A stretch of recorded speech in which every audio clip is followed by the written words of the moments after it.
So, there's a menu here in blocks. Bottom right, there's all the logic blocks. All the beautiful, beautiful, beautiful logic blocks that do stuff. So, this XOR gate here can take, well, it can either be an input itself or be an output. Same for the XOR or the OR and the AND gates. If this guy, if I was to input space into this guy would give an input into this guy. This guy would have one input. If it has one input and only one input, it will send an output. Like this guy does. It sends an output. If this guy has two inputs, it will shut off. If it has less than one input or 0 inputs, it also won't work. The AND gate takes 2 inputs, or if you have more than 2 inputs, let's say you have 3 or 4 inputs, all of those inputs have to be active before this will give an output. And of course, if 0 of them are active, it won't give any output. The OR gate will take any amount of inputs, and if it receives at least one input, then it will activate and send an output. The distance sensor here can sense the distance between this face here and another object. Currently it's set to 1 meter. Set space settings. Oh look, I'm 1 meter away. Now I'm not. Now I'm 1 meter away. Now I'm not. Kinda gets used to it, right? Speed sensor here.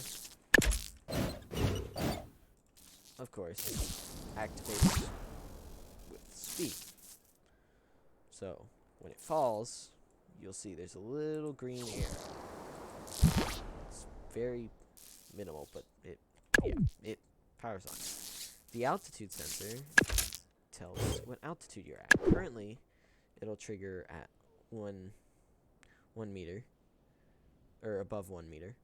And now, if you activate this, it'll trigger below. By the way, you should always put on show advanced. Sorry, I had to put this in the middle of the video, but it's always a good thing to do that. So currently it'll activate above 1 meter. Good news is we're 27 meters, so we're fine. The angle sensor will angle this little arrow based on where it's facing. The ball will be up for whatever reason, and it will always stay facing directly up, as well as the arrow. That little blue is what it activates.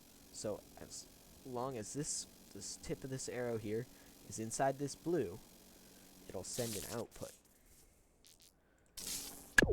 The compass works in very similar ways, except instead of pointing always up, it points always north. So essentially a sideways angle sensor. You of course can change the direction and width of both of them, and you can make it trigger when it's in the black instead of the red, or the black instead of the blue. But that's, yeah.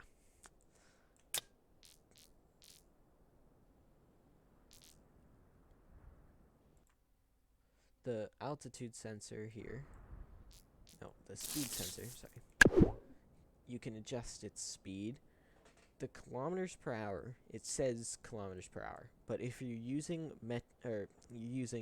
miles per hour, such as if you go to options and use miles per hour, it will use miles per hour instead of kilometers per hour. So keep that in mind. So, with that out of the way, let's build a car.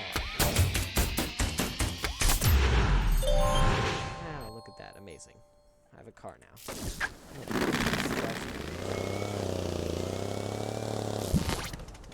Anyways, if I take... Let's say I only want it to go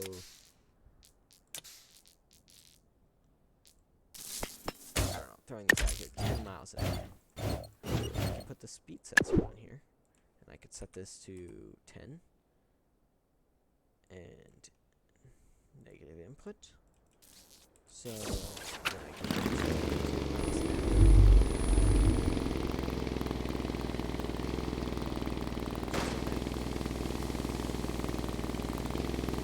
now it won't keep me at 10 miles an hour because I can still coast over 10 miles an hour. But it still doesn't let me get to my edges while going 10 miles an hour. So it keeps me relatively close. Let's say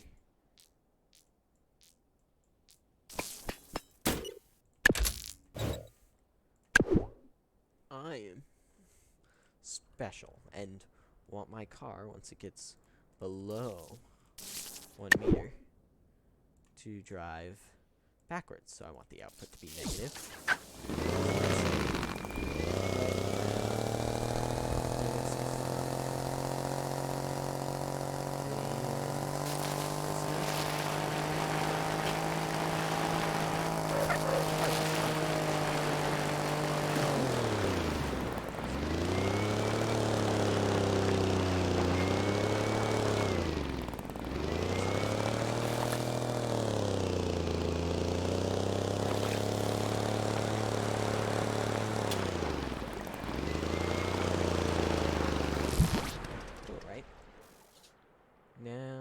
Let's do something different. Gonna have a distance sensor. I'm gonna have two of these. No, I'm gonna have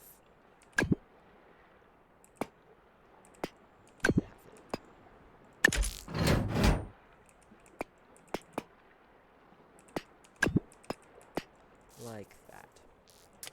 And I'm gonna put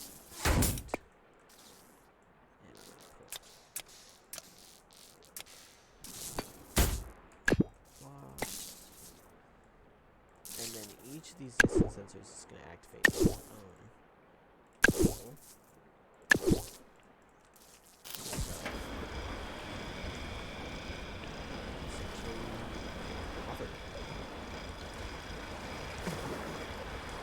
Of course, the seat has controls, so that's why it's turning.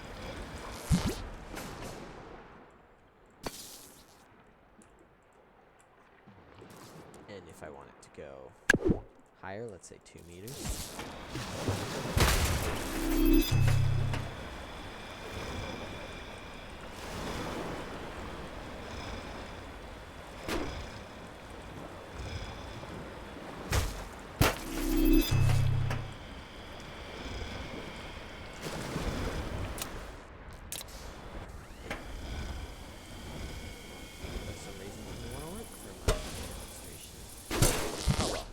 Then it would try and hover at 2 meters.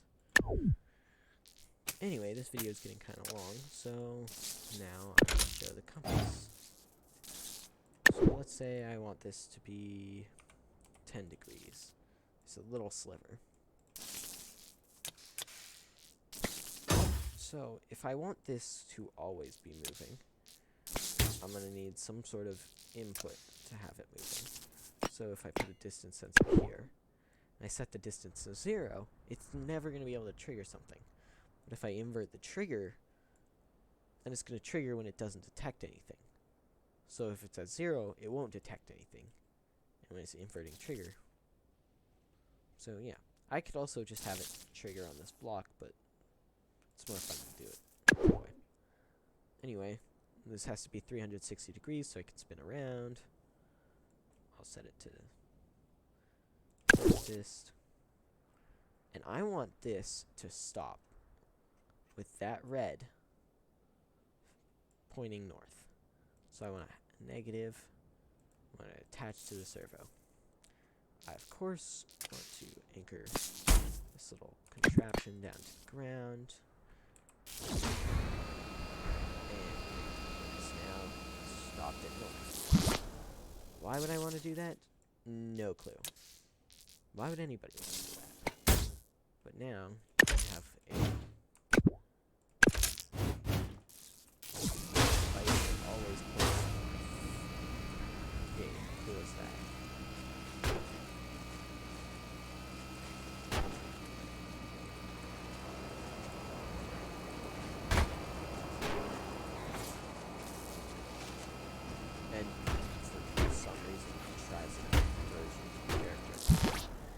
Anyways,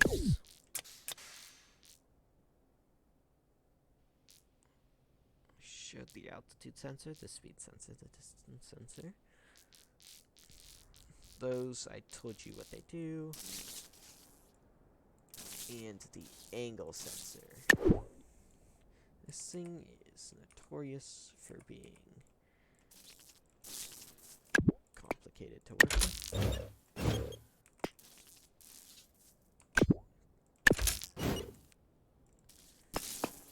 That should be fine.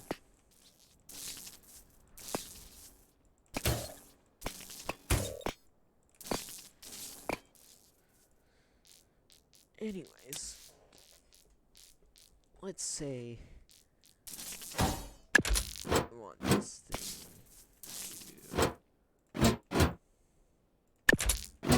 to use these thrusters to keep itself upright. So when this thing leans backwards, I'm going to want to fire these thrusters and lean it back forwards.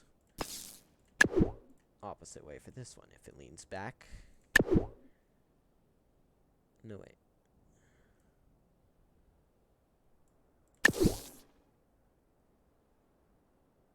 No, I'm right. If it leans... No, if it leans forwards, then I'm going to want to send it back. This one moves to the right. I don't want to move it back left. So essentially, where the black is. And fly away. It stays upright. So now, let's put the hood on it.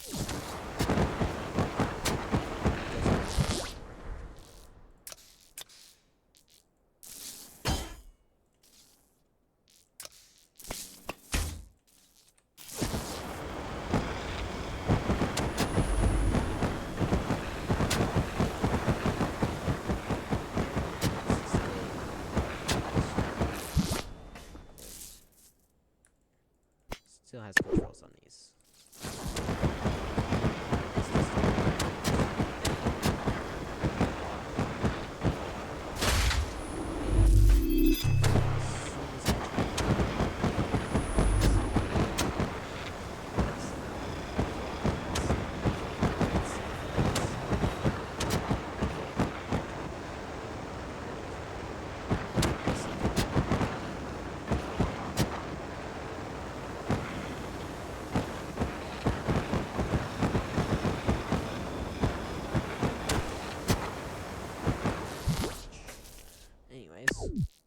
That is about it. That's all the things I believe I can show you. Thank you for watching, and happy trailing.